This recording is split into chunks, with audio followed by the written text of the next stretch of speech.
Hello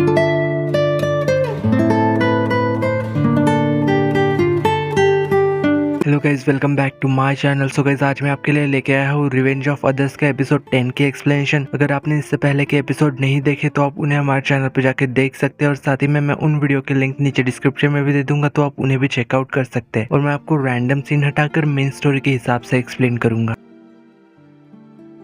सो episode 9 के last में हमने देखा था कि अटैक जंगयून के ट्रेलर के अंदर घुस के उससे फाइट कर रहा था, और तभी वहाँ पे ओसुंग अंदर आके उसका मास्क हटा देता है। पर सुयोंग की जगह जेबॉम को वहाँ पे देख के ओसुंग एकदम हैरान हो गया था। तभी हमें यहाँ पे 20 मिनट पहले का सीन दिखाया जाता है, जहाँ पे चानमी और जेबॉम हर जगह सुयोंग को ढूंढ रहे थे, और यहाँ पे मिन को थोड़ा आइडिया था कि जंगयून कहाँ पे रहता है, तो उसकी हेल्प से दोनों समय पे ही सुयोंग तक पहुँच के उसे रोक लेते हैं। चानमी सुयोंग को उसके मॉम के बारे में बताती है। ओसुंग के लाइव स्ट्रीम की वजह से डिटेक्टिव भी उस जगह पे पहुंच जाते हैं। पुलिस को आता हुआ देख ओसुंग यहाँ से भागने की कोशिश कर रहा था, पर भाग नहीं पाता। डिटेक्टिव उसे, जंगयून और जेबॉम, इन तीनों को ही पुलिस स्टेशन ले जाते हैं क्वेश्चनिंग करने के लिए। जब अगले दिन यहाँ पे डिटेक्टिव जिन पुलिस चीफ यानी ओसुंग के डैड को बता रही थी कि पिछली रात जो भी हुआ उसके पीछे असल में ओसुंग की ही प्लानिंग थी। उसने कुछ लोगों के साथ मिलकर ये लाइव स्ट्रीम ऑर्गेनाइज की थी, इंक्लूडिंग जंगयून और उसके कजिन के तो क्रिमिनल रिकॉर्ड्स है। यहाँ डिटेक्टिव जिन ने सब लोगों को रात में असल में घर तो भेज दिया था, ये बोल के कि उन सब लोगों को सुबह स्टेशन आना होगा। डिटेक्टिव जिन और पुलिस चीफ को यही लग रहा था कि क्योंकि जंगयून और ओसुंग ये दोनों ही इन्वॉल्व्ड है, तो बॉडी शॉप वाले केस और जंगयून के केस जरूर रिलेटेड होंगे। जब यहाँ पे डिटेक्टिव जिन ऑफिस से बाहर आती है, तो यहाँ पे दूसरा डिटेक्टिव उसे बता रहा था कि जो लड़का मास्क लगाया हुआ था वो बहुत ही रिच फैमिली का है, और उसके लिए तो यहाँ पे दो लॉयर आए हुए हैं। और जेबॉम अपने लॉयर्स को साथ आने से मना कर देता है, और कहता है कि वो क्वेश्चनिंग के लिए अकेला ही जाएगा। जब यहाँ पे डिटेक्टिव जिन के पूछने पे जेबॉम बताता है कि उसे पिछले महीने से ही पता था कि जंगयून उस ट्रेलर में रह रहा है। पिछली रात को वो ट्रेलर के पास एक प्लेस में ड्रिंक कर रहा था, तो उसने ओसुंग का लाइव स्ट्रीम देखा। वो समझ गया कि ओसुंग कल्प्रेट को पकड़ के हीरो बनने की कोशिश कर रहा था। उस समय अचानक से ही जंगयून को पनिश करने का मन हुआ, जैसे कि एक हीरो को करना चाहिए। वैसे भी जंगयून का पैर तोड़ने वाले को सब लोग हीरो ही मान रहे थे, तो इसलिए खुद को हीरो बनाने के लिए वो टैक्सी लेके जंगयून के ट्रेलर के पहुंच गया। और इधर दूसरा डिटेक्टिव जंगयून से पूछ रहा था कि उसे कैसे पता चला कि कल्प्रेट उसके ट्रेलर पे आने वाला है, बट यहाँ पे जंगयून कुछ नहीं बोल पाता। डिटेक्टिव जो उससे कहता है कि उन्हें पता है कि वो फिर से मिन को हरास कर रहा है, और इसलिए वो हीरो यानी कल्प्रेट को वहाँ पे एक्सपेक्ट कर रहा था। जंगयून फिर भी यहाँ पे कुछ नहीं बोलता। डिटेक्टिव उनसे पूछ रहा था कि ओसुंग इन सब में कैसे इन्वॉल्व था, तो जंगयून यहाँ पे कह रहा था कि सारा प्लान तो उसी का ही था। डिटेक्टिव फिर यहाँ पे ओसुंग क्वेश्चनिंग करने लग जाते हैं, बट यहाँ पे फिर भी वो कुछ आंसर नहीं करता। पर डिटेक्टिव जिन उससे कह रहे थे कि वो लोग समझ गए हैं कि उसने लाइव स्ट्रीम क्यों की। उसे ऑलरेडी किसी पे शक है, और उसे ये भी शक है कि वॉनसुंग के मर्डर केस और जंगयून का असॉल्ट और बॉडी शॉप वाला मर्डर, ये तीनों केसेस आपस में रिलेटेड है। वो चाहता था कि लाइव स्ट्रीम के जरिए पुलिस उस अटैकर तक पहुंचे, और फिर तीनों ही केसेस के लिए उसे इन्वेस्टिगेट करे। ओसुंग यहाँ पे फाइनली कहता है कि उसे शक है कि सोयोंग ही वो किलर है। जब हमें यहाँ पे दिखाया जाता है कि अगले सीन में फ्यूनरल हॉल में, जहाँ सोयोंग की मॉम का मेमोरियल चल रहा था, डिटेक्टिव जिन भी वहाँ पे अपने हस्बैंड के साथ आई थी। चानमी को यहाँ पे डिटेक्टिव जिन को हस्बैंड को देख के ध्यान आता है कि वो असल में सुयोंग के डॉक्टर है, और यहाँ पे उनके जाने के बाद सब लोग मेमोरियल हॉल में इकट्ठा हुए थे, और यहाँ पे असल में वॉनसुक का भी मेमोरियल था। तो यहाँ पे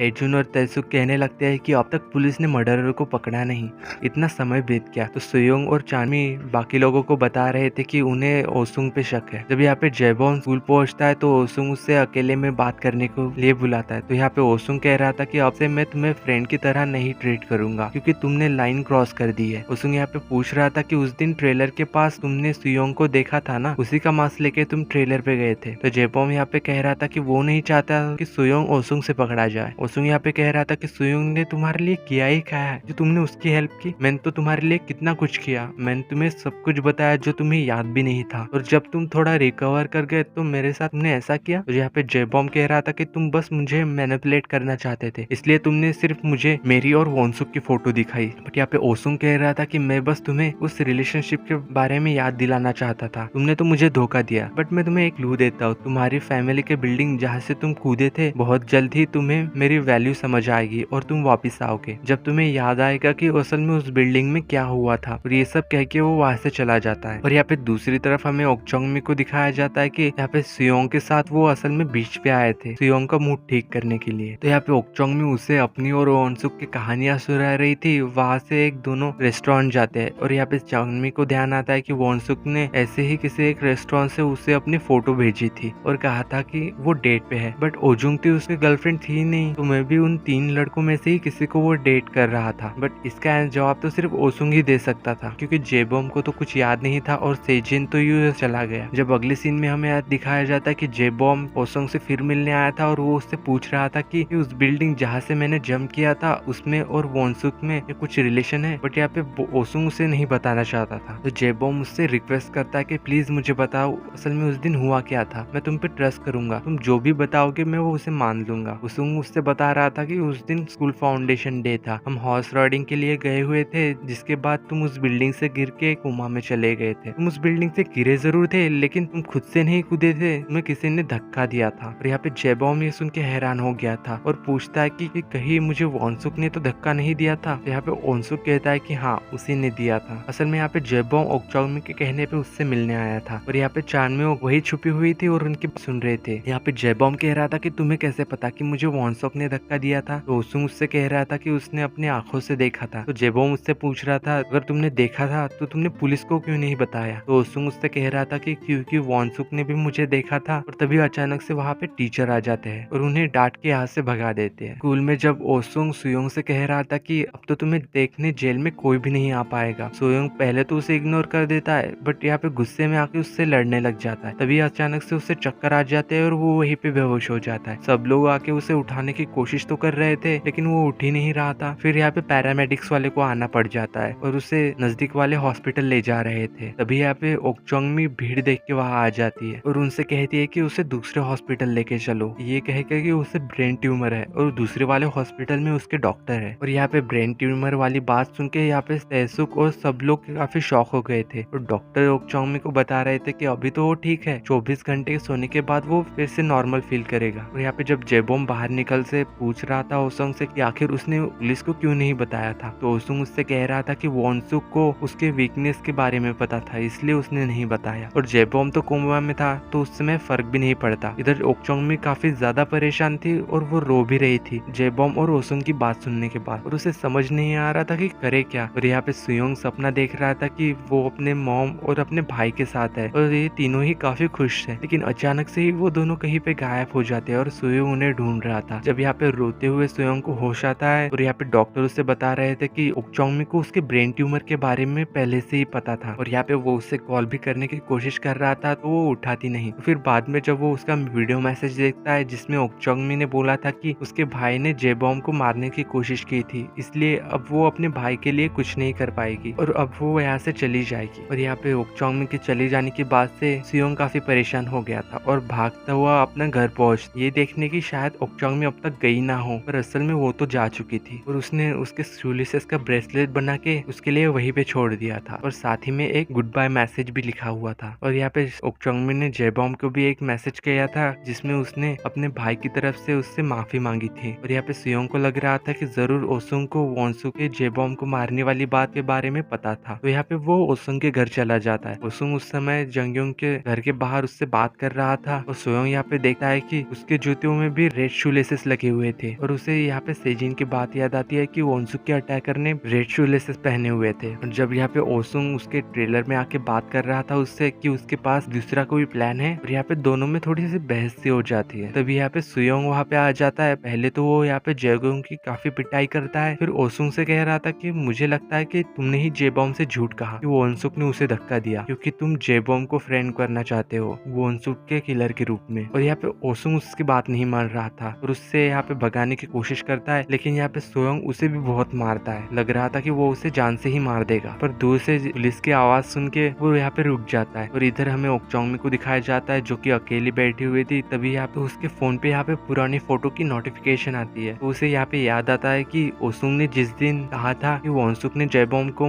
बिल्डिंग से धक्का दिया था उस दिन तो असल में वोनसुक उसके साथ था। और इसी सीन के साथ एपिसोड 10 की एंडिंग होती है।